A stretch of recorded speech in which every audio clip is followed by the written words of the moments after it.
तुम्हाला माहिती आहे चंद्रावर पहिलं पाऊल कुणी टाकलं? नील आर्मस्ट्रॉंग. खरंच नील आर्मस्ट्रॉंगच चंद्रावर पहिलं पाऊल टाकणार होता का हो? नाही.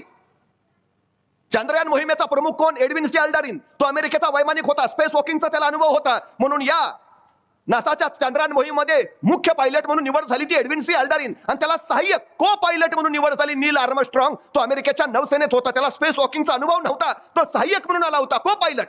हे अपोलो यान ज्यावेळी चंद्रावर उतरलं त्यावेळी स्पेस सेंटरवरनं पहिला संदेश आला, पायलट फर्स्ट.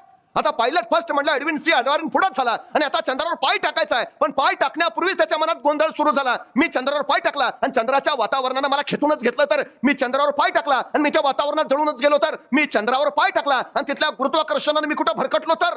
विचारांचा गोंधळ. तेवढ्यात स्पेस सेंटरवरनं दुसरा संदेश आला, को पायलट नेक्स्ट. आणि नील आर्मस्ट्रॉंग झपदिशी पुढे झाला आणि कुठलाही विचार न करता त्यांनी चंद्रावर पहिला पाय ठेवला. जगात कीर्तिमान झाला चंद्रावर पहिला पाऊल ठेवणारा माणूस नील आर्मस्ट्रॉंग. प्रत्यक्षात कीर्ती कुणाची होणार होती?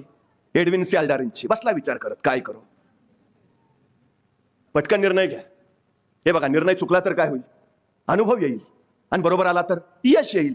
म्हणजे आपण तोट्यात कुणी कटूनच नाही ना. मग निर्णय घ्यायला उशीर का करता? आणि एक गोष्ट लक्षात ठेवा, यशस्वी कोण होतात? योग्य निर्णय घेतात ते नव्हे, तर घेतलेला निर्णय योग्यच होता हे जे सिद्ध करतात ते.